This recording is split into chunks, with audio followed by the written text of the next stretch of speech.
एक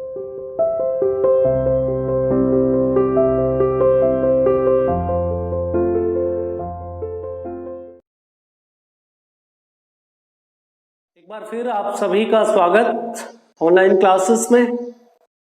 बेटा, आज हम करने वाले हैं चैप्टर 3 नियोजित विकास की राजनीति, वही कंटिन्यूअस है। और उसमें आज का हमारा टॉपिक होगा विकास का केरल मॉडल। केरल एक स्टेट है, दक्षिण के अंदर राज्य है, साउथ के अंदर, भारत के साउथ में। और उसी के विकास के मॉडल के बारे में बात करेंगे। जब देश आजाद हुआ तो किस तरह से भारत के अंदर केरल हर मायने में प्रोग्रेस में, उन्नति में सभी स्टेट से आगे चल रहा था। ऐसा क्या था? क्या केरल के अंदर बहुत ज्यादा उद्योग थे? जी नहीं। क्या प्रति व्यक्ति आय अच्छी थी? जी नहीं। तो उसके बावजूद भी आखिर केरल ने कौन सा मॉडल अपनाया कि भारत के अंदर उसका, अगर बात करो हेल्थ के पॉइंट ऑफ व्यू से, जो स्वास्थ्य है उसके अंदर उनका बहुत अच्छा रहा। जो शिशु मृत्यु दर है, शिशु बच्चे की मौत, जैसे ही बचपन में ही मौत हो जाती है, वो सबसे कम है। जब मदर की जो मृत्यु हो जाती है जन्म के टाइम, बच्चे को जन्म देने के टाइम, वो सबसे कम है। और बात करें तो अगर बच्चे पैदा करने के मामले में भी वो सबसे पीछे है। यानी कि जो विकास के मायने होते हैं, और एजुकेशन के मामले में सबसे आगे है। एजुकेशन वहां पे 100% है, 100% लिटरेसी रेट है आज के दिन। लेकिन जिन मायनों में उनको पीछे रहना चाहिए वहां पर पीछे।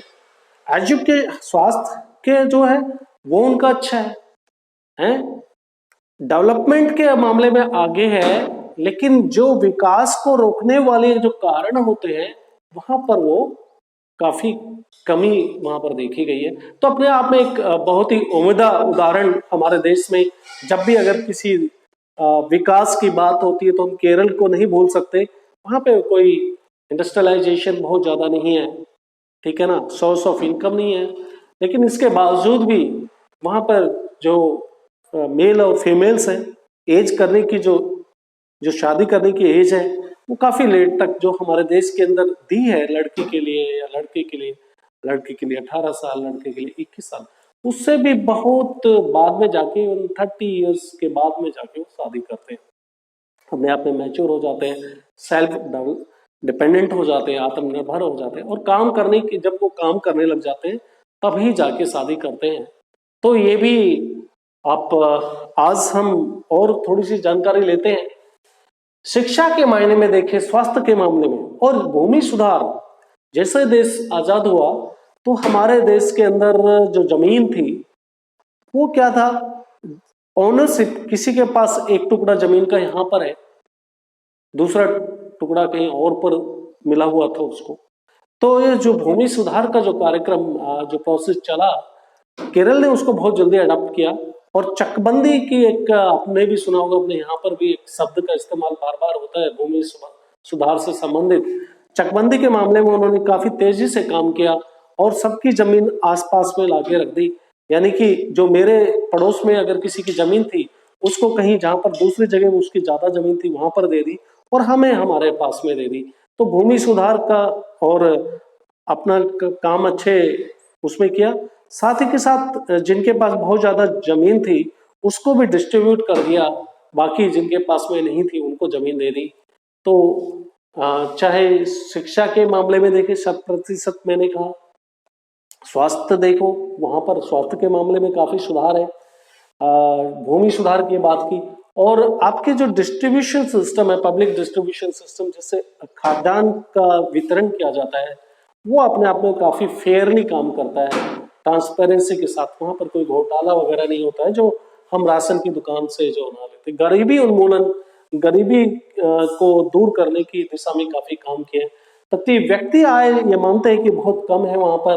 औद्योगिक विकास अगर कंपेरेटिवली अगर हरियाणा से देखें, हरियाणा की बात करें या फिर दिल्ली के आसपास के क्षेत्र में जितने भी स्टेट हैं, वहां पर जो औद्योगिक विकास है, इनसे तुलना करें तो केरल काफी पीछे है। वहां पर इंडस्ट्रियलाइजेशन ही, उसके पड़ोसी राज्य जबकि बात करें तमिलनाडु में काफी इंडस्ट्रियलाइजेशन हुआ है, केरल में इसके स्कोप नहीं है, लेकिन उन्होंने अपने सोर्स ऑफ इनकम चुना है। कुछ लोग दूसरे देशों में जाके आरबीएन कंट्रीज हैं, जो अरब देश है, वहां पर जॉब करते हैं। तो हर इंसान के काम करने से प्रति व्यक्ति आय है वो भी अभी बढ़ी है, साक्षरता बढ़ी है 100%, मैंने कहा ही। शिशु मृत्यु दर कम है, बच्चे जन्म लेने के साथ में उनकी मौत कम होती है कंपेयर करें दूसरे स्टेट के साथ। मात्र मृत्यु दर भी कम है और जन्म दर भी कम है। ये तो हमने केरल के विकास मॉडल के बारे में बात की, कैसे केरल ने अपने यहाँ पर सुधार किया, और वहाँ की पंचायती राज व्यवस्था है उसमें भी लोगों का काफी कंट्रीब्यूशन है, लोग काफी इंटरेस्ट लेके काम करते हैं। जो लोग पंचायत के मेंबर्स नहीं है, समिति ब्लॉक समिति के मेंबर नहीं है, वो भी अपने आइडियाज देते हैं और उनके अच्छे आइडियाज को स्वीकार किया जाता है। तो ये अपने आप में वहां पे आप लोकल गवर्नमेंट जो है वो भी काफी अच्छे से एस्टैब्लिश है। अब हमारे देश के अंदर जो प्रोग्रेस के जो दो मायने देखे जाते हैं, किस तरह से आर्थिक विकास हो, उसमें मुख्य विवाद कुछ सब्जेक्ट को लेकर होता रहा। जैसे बात करें कृषि और बनाम उद्योग की बात करें कि कहीं पर कुछ स्टेट के अंदर या कुछ जो राजनीतिज्ञ थे, कुछ एक्सपर्ट्स थे, उनका सोचना है कृषि के ऊपर जितना विकास के ऊपर ध्यान दिया जाना चाहिए था उतना विकास के ऊपर भारत देश में ध्यान नहीं दिया गया। अगर हम देखें तो हमने खुद भी देखा 1951 में हमारी पहली पंचवर्षीय योजना का शुरुआत हुई। जैसे मैंने पहले चैप्टर में बताया कि योजना आयोग जिसके अध्यक्ष प्रधानमंत्री हुआ करते थे, उनकी अध्यक्षता में एक योजना आयोग का गठन हुआ और उसने हमने विकास का मॉडल जो साम्यवादी देश है सोवियत रूस का चुना, जहाँ पे पंचवर्षीय योजनाएं काम करती है, उसको हमने चुना। और उसमें उसी पंचवर्षीय योजना के अगर पहले पंचवर्षीय योजना जो 1951 से 1956 में देखे, सिर्फ वहां पर ही हमने कृषि के ऊपर ज्यादा फोकस किया। उसके बाद में सेकंड परियोजना की बात करें या थर्ड में, वहां पर हमने उद्योग के ऊपर काफी ध्यान दिया। तो कृषि बिछुड़ गया, प्रोग्रेस के मायने में कृषि काफी पीछे रह गया। और इस तरह से जो प्रौद्योगिकी है, डेवलपमेंट है, उसको भी हमने रोका, दूसरे देशों से टेक्नोलॉजी को नहीं आने दिया। हम चाहते थे कि हमारे यहाँ के प्रौद्योगिकी का विकास हो, टेक्नोलॉजी यहाँ पे डेवलपमेंट हो, कंपटीशन नहीं रहा उससे। तो जो मार्केट के अंदर है चीजों का जो कीमत है वो मतलब बढ़ नहीं पाई, क्योंकि अगर आपके पास में एक ही क्वालिटी है, उसका कोई उत्तम क्वालिटी नहीं मिल रही है, तो कोई कंपटीशन नहीं होगा, और कंपटीशन नहीं है तो प्रोग्रेस के चांसेस भी कम हो जाते हैं। ठीक है ना। दूसरा हम बात करते हैं कृषि के बारे में। जेसी कुमारप्पा का नाम हम यहाँ पर नहीं भूल सकते, चाहे चौधरी चरण सिंह की बात करें, ये कांग्रेस में ही थे पहले, और फिर कांग्रेस से श्रीमान जी अलग भी हो गए हैं, और ये भी कांग्रेस के ही थे। गांधीवादी नेता के रूप में इनकी पहचान है, काफी गांधी की फिलॉसफी को ये फॉलो करते थे। जेसी कुमारप्पा काफी पढ़े लिखे, विदेश में जिसकी एजुकेशन वगैरह हुई है। इन्होंने जो मॉडल चुना वो बोल रहे थे कि जिस तरह से हम उद्योगों पे प्रेशर दे रहे हैं, उद्योगों के डेवलपमेंट पे, तो कृषि क्षेत्र पीछे रह जा रहा है, जो आपके विकास का मुख्य जरिया, जहां पर 75% लोग उस टाइम में काम प्रत्यक्ष या अप्रत्यक्ष रूप से जुड़े हुए थे, उस पर ध्यान नहीं दिया जा रहा। तो कुमारप्पा ने एक मॉडल पेश किया कि भाई आप औद्योगिकीकरण कीजिए, औद्योगिकीकरण पे ध्यान दीजिए, लेकिन वो फोकस आपका ग्रामीण औद्योगिकीकरण के ऊपर हो। जो रूरल एरिया में है इंडस्ट्रियलाइजेशन, छोटे उद्योगों के ऊपर फोकस देना चाहिए, ताकि जो ग्रामीण में जो लोग हैं वो भी विकास का फायदा मिल सके।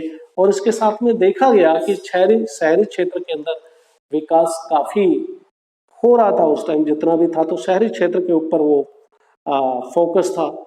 इनका सोचना था कि ग्रामीण, चौधरी चरण सिंह भी ये बार बार कहते थे, बाद में हालांकि वो कांग्रेस से अलग हो गए, उन्होंने अपनी एक अलग भारतीय लोकदल पार्टी बना ली, आप कभी उसके बारे में पढ़िए। तो इनका कहना था कि आप शहरों के ऊपर तो ध्यान दे रहे हो, लेकिन आपने ग्रामीण क्षेत्र के ऊपर कोई ग्रामीणों की समस्याओं पे ध्यान नहीं दे रहे, उनके विकास के ऊपर सरकार का ध्यान नहीं है, और इसी मुद्दे को लेकर वो सरकार से अलग भी हो गए, कह सकते हो कांग्रेस से अलग उन्होंने अपनी एक पार्टी बना ली, जिसके बारे में मैं आपसे बात कर चुका हूं।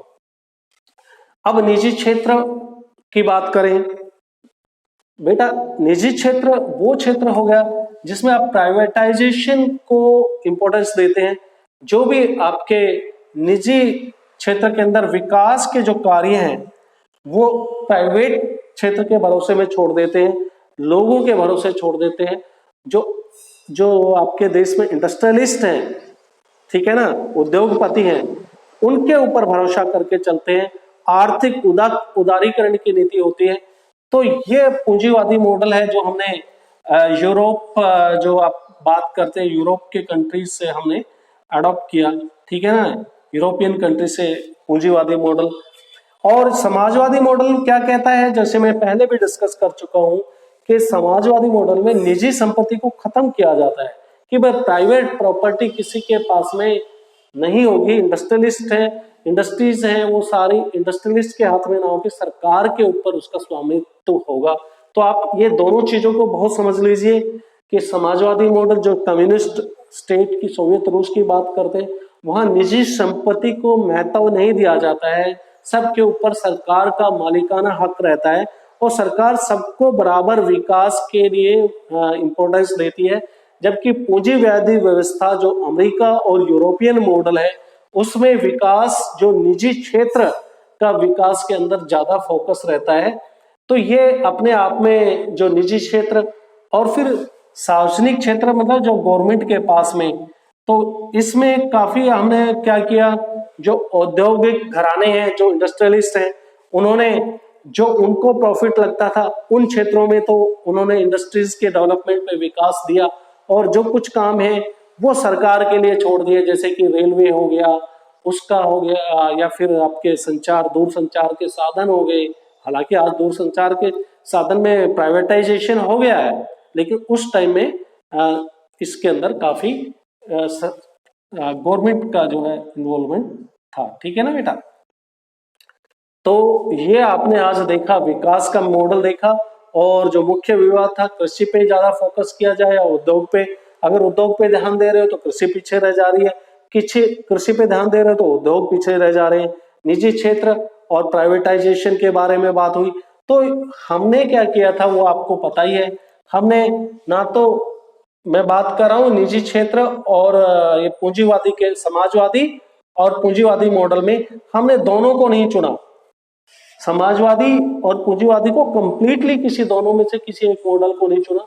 हमने दोनों मॉडल में से कुछ हिस्सा उठा लिया, समाजवादी मॉडल का कुछ उठा लिया, पूंजीवादी मॉडल का, और उसको लेके एक मिश्रित अर्थव्यवस्था को अडॉप्ट किया। और उसके बारे में भी जो आपके दक्षिणपंथी हैं, या फिर कहिए इसी के साथ में जो समाजवाद, साम्यवादी जो नेता थे, उन्होंने इस मॉडल की काफी आलोचना की।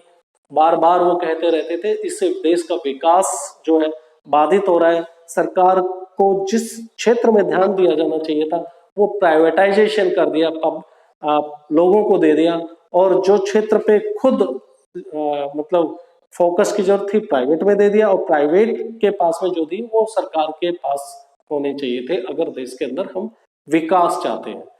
तो बेटा मुझे लग रहा है कि आप काफी अच्छे से इस टॉपिक को समझ गए होंगे।